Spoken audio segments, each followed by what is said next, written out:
Looks like late night talks means that the ban is going to be lifted, but you were very vocal against this. Why did you feel that you had to be so vocal on this change? I mean, a huge part of it is that I'm a Dublin Central TD, and you know, the services around homelessness in my area and the level of homelessness in my area is unprecedented. It's huge. My kids go to school with other kids in their class who are homeless. And I very much feel that this will result in a jump in homelessness figures that not only will, you know, put people out of their homes, but will also, you know, put services at breaking point. I will, in a month, have people in my constituency clinic who have been asked through no fault of their own. This is no fault evictions. This is not people who are not paying their rent. This is not people who are engaged in antisocial behaviour. I will have people in my constituency saying, I have been asked to leave my home. My kids are going to have to leave school. These are 5, 6, 7-year-olds who are going to have to leave school and move to another area. I don't know where those people are going to go. I don't think those hotel rooms are there for them. I don't think there's B&Bs there for them. I think that this will result in people in my constituency not having a roof over their head, children not having a roof over their head. Homeless figures during the eviction ban, they did increase. We've got the highest homeless figures that we have ever had in this state. Over 11,500 people are now homeless. So people will be like, well, it didn't work anyway.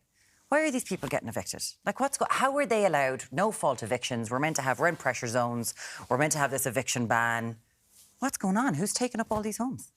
Well, we don't have enough homes. I suppose that's the first thing to say. And the eviction ban was never a forever proposal, and it can't be because of our constitution. People have property rights, and that's fair enough. And certainly I wasn't suggesting that we make the ban permanent. What I was suggesting, though, that we should look at the eviction ban almost like first aid to a patient. We're in a crisis. I'm in a crisis in my constituency. It's first aid, and while we take another few months, let's do the radical surgery that we need to do to make this make sense. So things that we could do, for example, is to take away sale as a reason for eviction. So in Ireland, the absolute standard is that you evict people and then you put your house for sale. The market's high right now. A lot of landlords do want to leave the market. They could sell to the local council and keep people in place, but also there's no reason to evict people. In other EU countries, they don't do that, and it's not the end of the world. That's not the standard. We could remove that as a reason, and that would actually keep a lot of people in place. But from what I can see of the debate, and obviously I have no extra information than anybody else. It's the same as I'm learning it on Twitter, but it seems like they discussed a €14,000 tax rebate to landlords, or some kind of a tax arrangement for landlords, and very, very little else. That's not going to help people in Dublin Central. That's not going to stop those children having to leave school or move or take those roofs and put them back on people, you know, give people homes.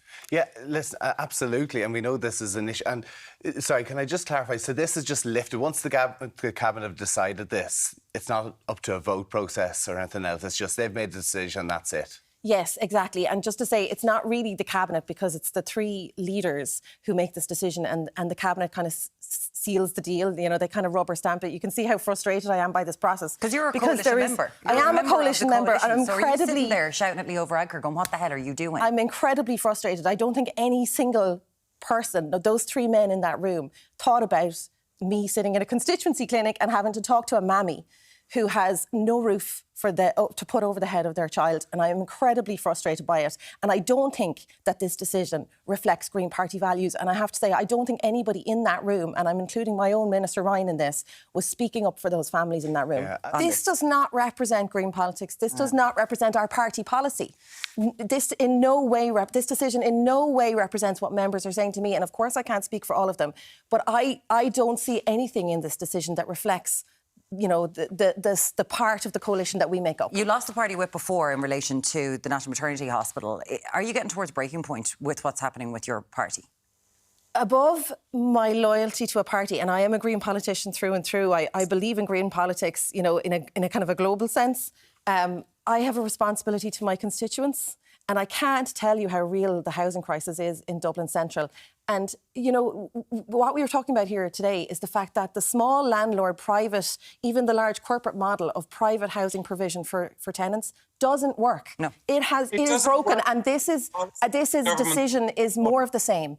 This is just the same rhetoric, the same status quo over and over again.